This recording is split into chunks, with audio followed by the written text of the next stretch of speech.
Cara cepat memunculkan fitur pinjaman di aplikasi si bank untuk pengguna baru. Ya, assalamualaikum warahmatullahi wabarakatuh. Kembali lagi di channel YouTube. Oke, pada kesempatan kali ini saya akan coba untuk memberikan tips dan trik bagaimana cara untuk memunculkan fitur pinjaman di aplikasi si bank untuk pengguna baru ya teman. Nah, jadi sesuai pengalaman saya teman, di sini saya akan coba untuk membagikan tips dan trik supaya untuk pinjaman di si bank itu cepat muncul ya.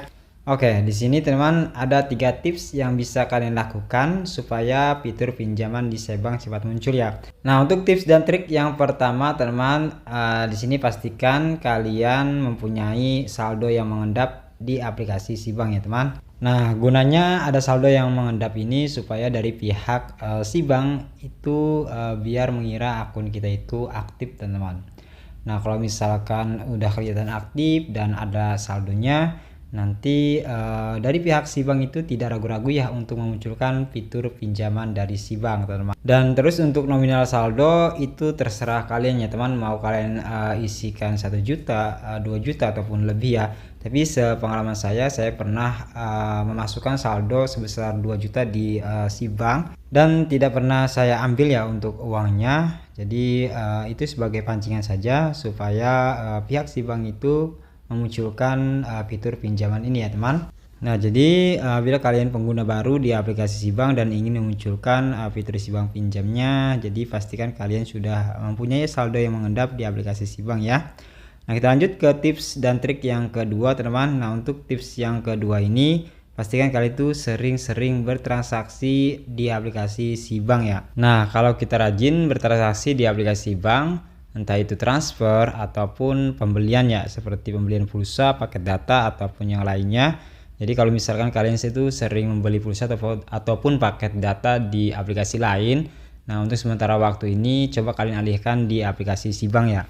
Nah, jadi untuk transaksi ini sebenarnya sangat berpengaruh sekali temannya untuk fitur pinjaman itu cepat muncul teman. Nanti kan pihak si bank itu melihat ya untuk riwayat transaksi kita. Kalau misalkan kita sering-sering transaksi, nanti akan muncul di riwayat transaksi ya, dan itu nanti pihak si bank akan menilai kalau akun kita itu aktif ya teman. Nah, untuk tips dan trik yang ketiga teman, supaya fitur pinjaman di si bank itu muncul, pastikan kalian tidak mempunyai riwayat gagal bayar di aplikasi pinjol yang lainnya. Nah, kalau misalkan kalian punyai riwayat gagal bayar di aplikasi pinjol yang lainnya, itu akan menentukan penilaian dari si bank ya teman. Karena untuk pinjaman si bank ini sudah terdaftar di OJK, jadi pastinya ketika kita baru membuat akun di si bank itu kan kita pakai KTP ya atau pakai data pribadi. Nah, jadi dari situ juga sudah ketahuan kalau kita misalkan punya riwayat gagal bayar di pinjol yang lainnya ya teman, karena akan ketahuan ya dari slik OJK. Jadi pastikan untuk data kalian itu bersih terlebih dahulu ya teman, supaya untuk pinjaman dari si bank ini segera muncul. Nah, dari pihak si bank juga tidak ragu-ragu ya kalau misalkan data kita itu bersih dan tidak mempunyai riwayat gagal bayar ya. Oke, jadi seperti itu untuk cara memunculkan fitur pinjaman di si bank untuk pengguna baru ya teman. Oke, mungkin segitu aja untuk tutorial kali ini. Semoga video ini bermanfaat. Saya akhiri, sampai jumpa lagi. Wassalamualaikum warahmatullahi wabarakatuh.